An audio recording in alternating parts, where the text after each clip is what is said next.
Bully creates his own revenge. This one's a bit long, but please stick with me because it's a good one. So here's the basics. When I was a kid, my dad was in the service, US Navy, and so we moved around a lot. Because of this, I was always the new kid over and over again, meaning I was constantly the target of would-be bullies, and this made me fairly introverted and distrusting of other people by nature. In the waning years of my father's military career, he decided he would take his family back to his hometown and do some recruiting until he retired. So away we went to the family farm built by my great-grandfather. If anyone has ever found themselves moving to a small town suddenly, then you are well aware of what I mean when I say that the locals were very small town minded. For those of you who don't know, the small town mentality is basically thus: if you're not from there, born and raised, then you don't belong there. A lot of small town citizens are closed off and want nothing to do with outsiders. So there I was, not only the new kid, but introverted and an outsider, bully magnet. For the most part, one tried not to let it get to me, but I did have some bad days and got into a few fights, always in self-defense though. And eventually, as people grew up, most of the other kids matured out of trying to be a bully and began to just leave me alone. Especially once they found out who my great-grandfather was. Something about one of the 4 founding families. I don't know. I never really cared that much, and besides, those people had shown their true colors by treating me like crap for years by that point. But that's a different story. This story is about a kid we'll call Mike. You see, Mike was the only one who never seemed to grow out of trying to be a bully. He would daily track me down and tell me how worthless I was. That I was just some dumb farm boy who would never amount to anything and would always be a loser. He would walk up to me randomly and say things like, "I know you're going to be the one who shoots up the school someday, and when it ends with your suicide, I'll be the one cheering."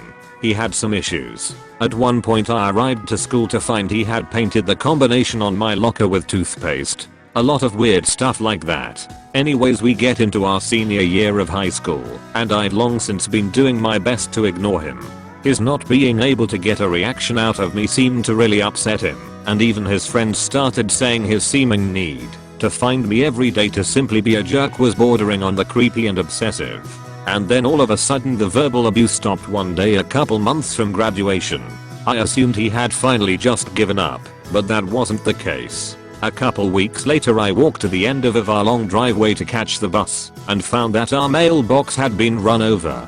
I didn't think anything of it at the time other than that it must have been some drunk. I get home later that afternoon, take some photos of the damage just in case, and then fix the mailbox. New wooden post buried onto the ground. I finish my other chores and homework and relax the rest of the evening. Next morning I go to catch the school bus and the mailbox has again been run over. I get home, photos, repair it, chores, homework, relax. It happened again the next day and again the day after that. This went on for 2 weeks, only stopping on the weekend.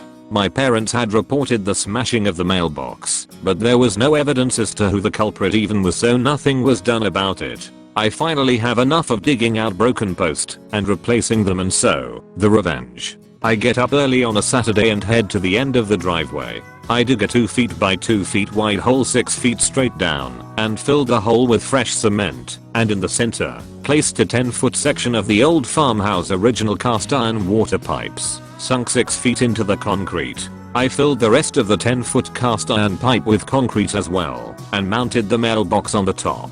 Mind you, I looked into how far from the road the mailbox needed to be for safety reasons and attached ample amounts of reflectors. Monday morning comes and I notice the mailbox post has all sorts of scratches on it, but otherwise it's fine. I get to my final class of the day, creative writing, and am in the middle of a story outline for that week's project when a friend of Mike's comes in. We'll call him Steve. Steve sees me and freaks out. "Steve, do you have any idea what you did to Mike's car?" "Op, I didn't do anything to Mike's car. I don't even know what it looks like." "Steve, your little stunt with the mailbox totaled it. He had to get it towed into town at 5 AM this morning." Small town. Auto garages definitely closed at 5 AM. "Steve, he's gonna sue the Frank out of you." Censored / just in case. Op, okay, but you are aware that deliberately hitting and or damaging a mailbox is a federal offense, right? Steve, what are you talking about? Op, you don't actually own your mailbox. Legally it belongs to the post office, so destroying a mailbox is destroying government property, making it a federal offense. Steve, so what?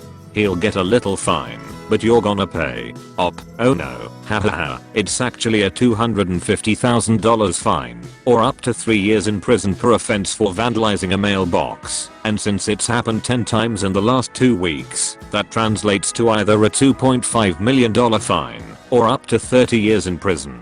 Steve just stares at me for a moment and storms out. At that point I pull up the federal statute on the computer I was working on, and Mike comes in insisting that I'm making that who thing up. So I show him the law and he freezes. Op, you can take me to court, and I might have to pay a small fine and maybe even tear down the mailbox, but your life would be over. Mike, maybe, but you can't prove I did it 10 times. Op, actually I took photos of the damages, so I can prove it was at least 10 times. But even if I couldn't, $250,000 is still a lot of money, much more than your car is worth, I'm sure. Would you really bankrupt yourself, or even get yourself sent to prison, to force me to pay you $1,000 or $2,000 for the car? Mike stormed out of the classroom and never bothered me again. The best part was actually the domino effect this created. You see, Mike didn't have enough credits to graduate on time.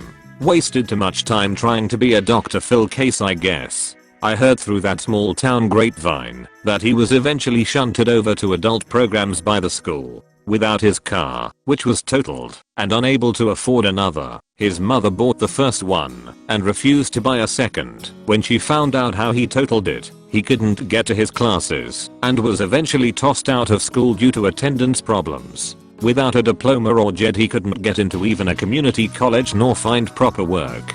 Not having access to gainful employment left him living with his mother in a trailer, living off her and the occasional odd job he gets. Meanwhile, I'm now married with a child and living in beautiful subtropical Algarve in the south of Portugal in Europe. Mike, if you're out there reading this, I only have one real question. Just how did that mailbox taste?